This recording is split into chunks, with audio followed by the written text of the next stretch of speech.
طرف اعتبار باستانشناسی رو برده زیر سوال.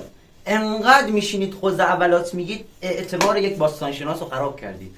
اسم باستانشناس میاد طرف خندش میگیره. بابا خجالت بکشید دیگه، انقدر هم نیاید ضایع کنید، یک چیزی رو نیاید هم بزنید. خیلی‌ها جونشون رو دادن. ببین خیلی‌ها عزادار کردن یک خانواده رو سر کارشناسی توی کارشناس. خیلی‌ها فقط جواب تون توی کارشناس رو پس دادن توی زندگیشون. بعد تو صبح تا شب بیا بشین واسهشون تفسیر بکن. صبح تا شب بیا بشین واسهشون تفسیر بکن. در آخر هیچی به هیچی. طرف آخر به هیچ نتیجه. اونی که 5 سال رفت کار کرد.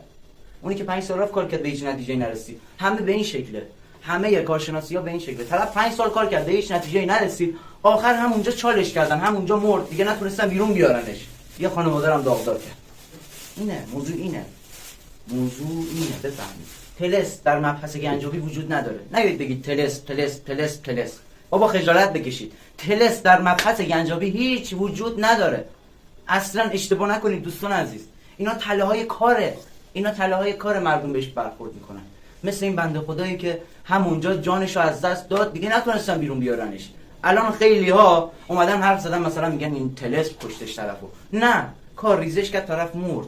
نیایید بگید طلسم وجود نداره. اگر طلسم وجود داره یکی بیاد یه طلسم کنه من یه چیزیم بشه، یکی بیاد یه طلسم بکنه مثلا من بین برم.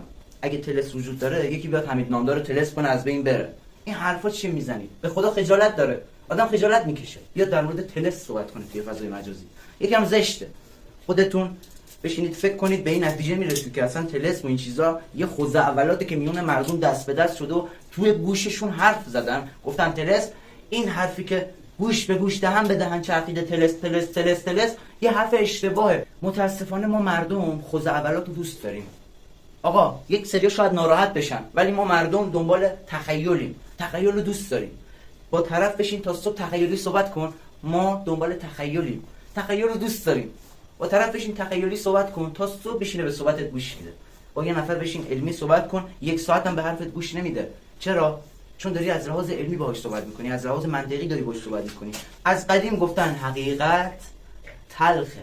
ببینید دوستان، اگر کسایی که 1 دونه 2 تا 3 تا 5 تا 10 تا 15 تا سکه دارن نفروشن، برای چی میخوای بفروشی؟ توی بازار سیاه توی فضای مجازی ازت دونه 800 تومان میخرن. فقط و فقط سکه های اشکانی و یا هخامنش رو ازتون مثلا به قیمت های بالا میخرن. 14 میلیون 23 میلیون.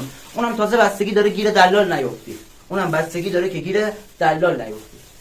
پس حواستون باشه اونایی که حجم کمی دارن نفروشن، نگه دارن پیش خودشون. ارزشش خیلی بالاتر از اینیه که بخوام برام بفروشنش. نگه دارن پیش خودشون.